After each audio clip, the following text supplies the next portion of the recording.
Subscribe करें के Gurukul channel को, प्रेस करें बेल आइकन को ताकि आपको हमारे वीडियोस के अपडेट्स सबसे पहले मिले।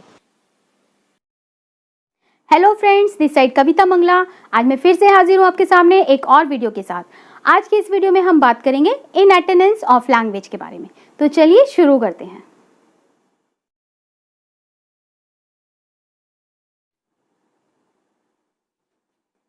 इन अटेंडेंस ऑफ लैंग्वेज अर्थात भाषा की सहजता।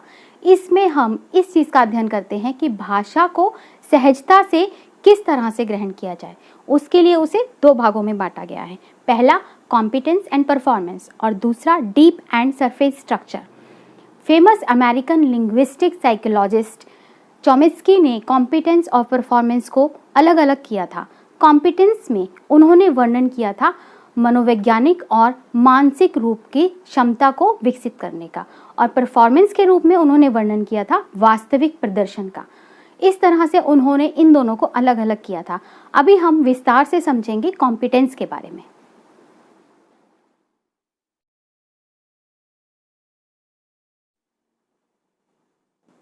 Competence is what goes on in your head, अर्थात कॉम्पिटेंस उन वाक्यों को पहचानने में सक्षम बनाता है वक्ता को जो उसने पहले कभी पढ़े भी नहीं हैं। हो सकता है उसको उन वाक्यों के बारे में कुछ पता ही नहीं है, फिर भी वह उन वाक्यों को पढ़ने में सक्षम हो जाता है, क्योंकि कॉम्पिटेंस में व्याकरण के कुछ नियमित तय सेटों को पहचानने में उसकी सहायता की जाती है। इसके अंदर फोनोलॉजी, मार्फोलॉजी, सिंटैक्स, सीमेंटिक जैसे घटकों का अध्ययन किया जाता है। इसके द्वारा मनुष्य कृत्रिम वाक्यों को, जिनका कोई अर्थ भी नहीं होता है, ऐसे वाक्य जो मुझे दिखाई दे रहे हैं जिनका कोई अर्थ नहीं है, तो मैं उन वाक्यों को भी पढ़ने में सक्षम हो जाती हूँ और उनका अर्थ भी निकाल लेती हूँ। इस तरह से कॉम्पिटेंस में व्यक्ति को उसमें सक्षम बनाया जाता है।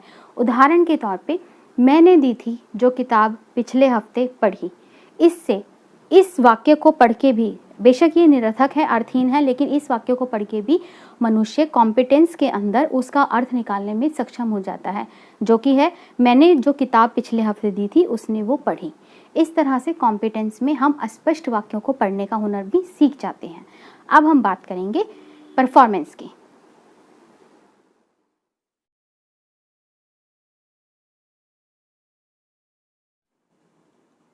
Performance is what comes out of your mouth, अर्थात परफॉर्मेंस वास्तविक शब्दों का भाषाई उत्पादन है।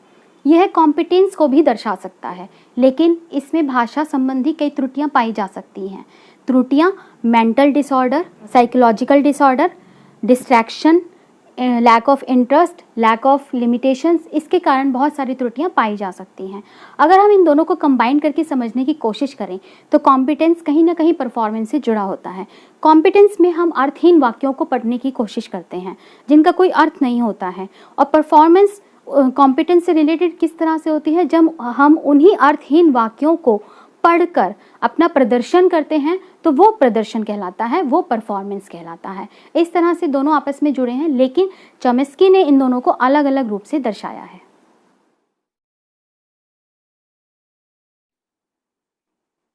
डीप स्ट्रक्चर में आइडियाज, थॉट्स, फीलिंग्स, एक्सप्रेशंस की जानकारी दी जाती है, अर्थात इसमें वो एक्सप्रेस किया जाता है जो हमारे दिमाग में चल रहा है, और जब इसी एक्सप्रेशन को हम जिन वर्ड्स या सेंटेंसेस के थ्रू किसी के सामने रिप्रेजेंट करते हैं तो उसे सरफेस स्ट्रक्चर कहा जाता है। इन दोनों को हम कंबाइन करके एक उदाहरण के रूप में समझ सकते हैं, जैसे कि यदि मैं कहीं पे कपड़े लेने जाना चाहती हूँ तो मेरे दिमाग में बहुत सारे क्वेश्चंस आते हैं। मैं कहाँ से कपड़े लूँगी, मैं कैसे कपड़े लूँगी, उसका कलर कैसा होगा, मुझे कपड़े क्यों लेने हैं, मुझे कपड़े किस तरह के लेने हैं, मुझे कितने कपड़े लेने हैं, इत्यादि इत्यादि। इस तरह से मेरे दिमाग में बहुत सारे क्वेश्चंस चल रहे हैं। जो दिमाग में प्रोसेसिंग, जो व्यूज़, आइडियाज़, थॉट्स हमारे चलते हैं, उसे हम डीप स्ट्रक्चर कहते हैं। और जब इसी बात को मैं किसी को बताऊँगी तो मैं क्या बोलूँगी कि मैं कुछ कलरफुल कपड़े लेने जा रही हूँ, तो वो जब मैंने वर्ड्स और सेंटेंस में रिप्रेजेंट कर दिया अपने थॉट्स और आइडियाज़ को, तो उसे सरफेस स्ट्रक्चर कहा जाता है। दोनों को हम अलग अलग करके देख सकते हैं, एक ही उदाहरण से दोनों को अलग अलग समझ सकते हैं। जब हम डीप स्ट्रक्चर की बात करते हैं तो उसमें चीज़ें ज़्यादा होती हैं, सरफेस स्ट्रक्चर में चीज़ें लिमिटेड हो जाती हैं जो एक उत्पादन के रूप में बाहर आती हैं। डीप स्ट्रक्चर में बहुत सारी चीज़ें होती हैं, लेकिन जब वही चीज़ें सरफेस स्ट्रक्चर का रूप निर्धारित करती हैं तो उसमें से बहुत सारी चीज़ें डिलीट हो जाती हैं, जो इन्फॉर्मेशन काम की नहीं होती है। जैसे कि जब मैंने सोचा कपड़ों के बारे में, तो कितने, कैसे, कहाँ से, क्यों, कौन से कलर के कैसे लेने हैं, वो सब सोचा। लेकिन जब मैंने इसी को उत्पादित किया, किसी के सामने रिप्रेजेंट किया, तो मैंने सिर्फ एक चीज़ बोली कि मुझे इस कलर के कपड़े लेने हैं या मुझे कलरफुल कपड़े लेने हैं। तो मैंने वो सारी चीज़ें नहीं बोली। बाकी सारी जो थॉट्स चल रहे थे वो सब डिलीट हो गए, क्योंकि वो काम के नहीं थे। लेकिन हर जगह ऐसा नहीं होता है कि वो सारी इन्फॉर्मेशन काम की नहीं होती है।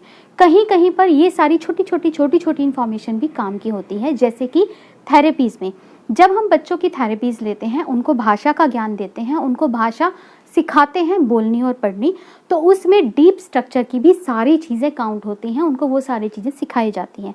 जैसे कि अगर मुझे एक फल खाना है, मुझे एप्पल खाना है, तो मैं बोलूँगी कि मुझे एप्पल खाना है। लेकिन जब हम बच्चे को उसी एप्पल के बारे में पढ़ाते हैं, तो जब मैं बोलूँगी मुझे एप्पल खाना है, वो एक सरफेस स्ट्रक्चर होगा। और जब उसी चीज़ को मैं डीप स्ट्रक्चर में बोलूँगी तो उसमें बहुत सारे थॉट्स आएंगे जो थेरेपी में जाते हैं। मैं बच्चे को बताऊँगी ये एप्पल है, ये रेड कलर का होता है, इसे छीलते हैं, इसे खाते हैं, ये जूसी होता है, ये बहुत मीठा होता है। तो इतनी सारी इन्फॉर्मेशन मेरे दिमाग में चल सकती है, लेकिन सरफेस स्ट्रक्चर में वो सामने नहीं आती है, रिप्रेजेंट नहीं हो पाती है। जब हम थेरेपीज़ की बात करते हैं तो डीप स्ट्रक्चर की ये सारी इन्फॉर्मेशन इसमें काम आती है। इस तरह से दोनों का अलग अलग अपना अपना रूप है। जो चॉम्स्की फिलोसोफर हैं, उन्होंने इन दोनों को अलग अलग कर दिया है। हालांकि ये दोनों अलग अलग अपने रूप में अलग अलग जगह पर यूज़ की जा सकती हैं। अब मैं आपको डीप स्ट्रक्चर और सरफेस स्ट्रक्चर का एक पर्टिकुलर अर्थ समझाऊंगी। डीप स्ट्रक्चर अर्थात यह एक अमूर्त संरचना है जो किसी भाषा के मूल वक्ता को यह जानने की अनुमति देता है कि वाक्य का क्या अर्थ है। यह एक वाक्य की शब्दार्थ सामग्री को व्यक्त करता है, जहां एक वाक्य की सतह संरचना इसके ध्वन्यात्मक रूप को निर्धारित करती है। और सरफेस स्ट्रक्चर अर्थात यह वास्तव में संरचना का उत्पादन करता है। यह वाक्य को संदर्भित करता है क्योंकि यह स्पष्ट या लिखित होता है। इस तरह से डीप स्ट्रक्चर और सरफेस स्ट्रक्चर को समझा जा सकता है।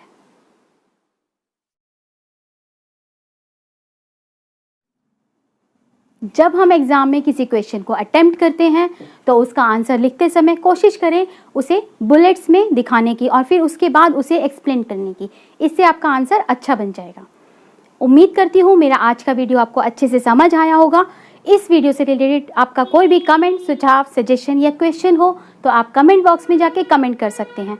मेरे पिछले वीडियो को देखने के लिए आई बटन पर क्लिक कीजिए या फिर डिस्क्रिप्शन बॉक्स में जाके लिंक पर क्लिक कीजिए। मैं जल्दी ही आपके सामने अपना नया वीडियो लेकर आऊँगी। मेरे वीडियोज़ को जल्दी से जल्दी और सबसे पहले देखने के लिए मेरे चैनल को सब्सक्राइब करें, प्रेस करें बेल आइकन को और अपने फ्रेंड्स को ज़्यादा से ज़्यादा शेयर करें। Thank you.